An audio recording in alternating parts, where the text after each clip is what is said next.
Gloire soit rendue à Dieu pour tout ce qu'il fait et nous bénissons vraiment le Seigneur pour son amour envers nous et nous sommes contents de vous avoir à la dévotion, la grâce victorieuse. Alors donc ici, le Père du Fils prodigue, et dans Luc 15, nous exprime vraiment le cœur de Dieu. Mais la chose qu'on aimerait dire, on peut garder comme titre de notre dévotion le Père du Fils prodigue ou même dire la grâce qui attend, la grâce tu vois et la grâce qui répond. La grâce qui attend. Et c'est très intéressant. Quand nous lisons dans Luc 15, le verset 11 à 32, qu'est-ce qu'on voit? Ce fils est parti avec les biens qu'il a pris de son père. Mais c'est très intéressant de voir que le père attend. Nous lisons dans Ésaïe 30, le verset 18 à 19, il dit: cependant l'Éternel désire vous faire grâce. Il se lèvera pour vous faire miséricorde. Car l'Éternel est un Dieu juste. Heureux tous ceux qui espèrent en lui. Le verset 19 dit: oui, peuple de Sion, habitant de Jérusalem, tu ne pleureras pas, tu ne pleureras plus. Il te fera grâce. Quand tu crieras, dès qu'il aura entendu, il t'exaucera. C'est merveilleux, c'est magnifique. Dès qu'il aura entendu, il te exaucera. Vous voyez, dans le psaume 84, verset 10, toi, tu es notre bouclier. Vois, ô Dieu, et regarde la face de ton oint. C'est magnifique. Donc, une des plus belles images que nous trouvions dans la parole de Dieu est que Dieu le Père regarde toujours au Fils. Et si vous et moi nous découvrons ça, si nous réalisons ça, que le Père regarde toujours au Fils, pour chaque situation de notre vie,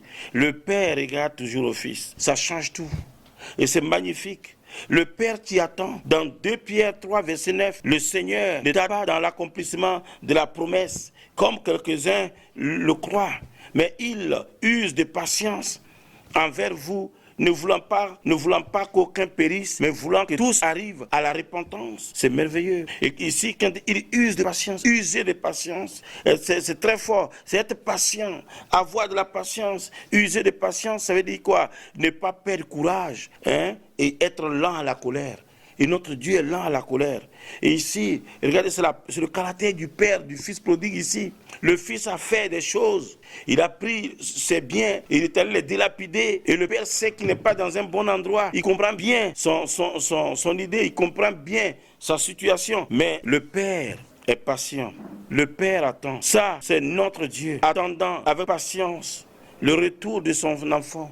Lorsque nous égarons, lorsque nous nous éloignons, le Père attend notre retour. Il attend qu'on revienne. Il attend qu'on refasse demi-tour, qu'on arrive dans sa présence, qu'on puisse être là. Et c'est merveilleux.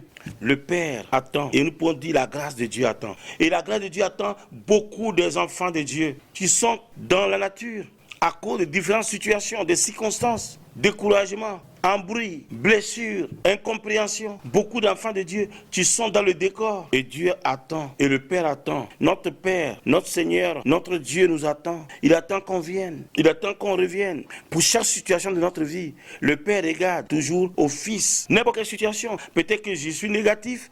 J'ai pris de mauvaises décisions. Et le Père regarde au Fils et il attend. Il attend que je vienne. C'est le Fils qui est mort à la croix pour moi. Il a versé son sang. Et le Père attend. Et le Père nous attend, frère. Le Père nous attend, sœur. Le Père nous attend. Il dit, venez, venez. Comme nous pouvons lire dans Matthieu 11, verset 28. Il dit, venez à moi. Vous tous qui êtes fatigués, chargés. Et je vous donnerai du repos. Venez.